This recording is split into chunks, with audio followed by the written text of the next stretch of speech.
Aujourd'hui, nous allons parler de la responsabilité du fait des animaux. Alors, qu'est-ce que ça veut dire, la responsabilité du fait des animaux? Ça veut dire en fait que si vous avez un animal qui est sous votre garde, qui, qui crée un préjudice à une personne, eh bien, vous serez responsable. Alors, on parle de quel type d'animaux? Est-ce que finalement, s'il y a, un chien errant qui n'appartient à personne, mais qui passe près de ma maison, eh bien, est-ce qu'on peut m'accuser, finalement, si ce chien, mord quelqu'un, d'être responsable? La réponse est non, puisqu'en fait, il faut être le gardien de cet animal. Ça veut dire qu'un zoo qui va avoir, des animaux, s'il y a un animal qui s'échappe, eh bien, le zoo va être responsable. Si vous avez votre chien qui sort du portail, enfin qui franchit le portail, qui va dehors et qui mord ou bien, qui agresse, on va dire, en bousculant des passants et qu'il y a quelqu'un qui tombe, par exemple, eh bien, si c'est votre chien, on peut prouver que c'est votre chien, par exemple, eh bien, à ce moment-là, vous allez être responsable. Alors, ça concerne du coup les animaux, qui ont on va dire le terme juridique, c'est un gardien. Donc un gardien, c'est une personne qui a ses animaux sous leur garde. Donc on peut parler de différents types d'animaux, mais pas des animaux qui sont abandonnés, d'accord? Alors, est-ce qu'on va être responsable systématiquement? Alors, je vais reprendre le cas du zoo tout à l'heure.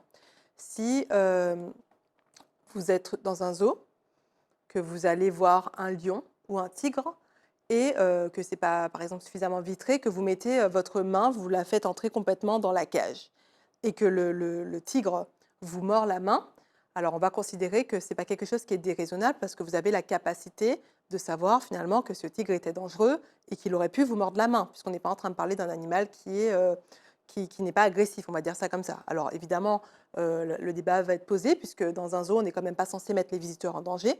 Mais ce que je veux dire, c'est qu'il faut quand même qu'on puisse, qu'une personne, enfin comment dire, qu'une personne puisse comprendre raisonnablement que l'animal était dangereux ou non. Alors, il faut que l'animal, en fait, il ait un rôle actif. D'accord?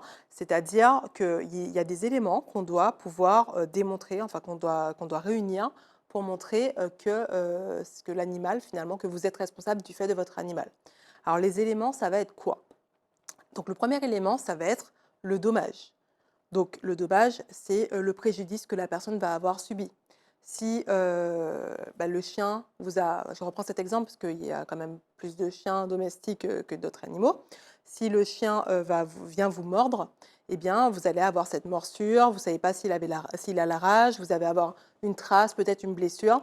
Dans tous les cas, même si vous n'avez rien, le fait que le chien vous ait mordu, qu'il y ait potentiellement des témoins, eh bien, ça va vous créer un dommage.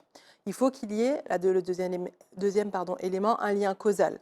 C'est-à-dire qu'on puisse démontrer que la blessure que vous avez eue, c'est en rapport avec le chien. C'est-à-dire que, oui, c'est bien le chien qui a fait ça. Vous n'êtes pas tombé tout seul en vous faisant mal, sans aucun rapport avec le chien.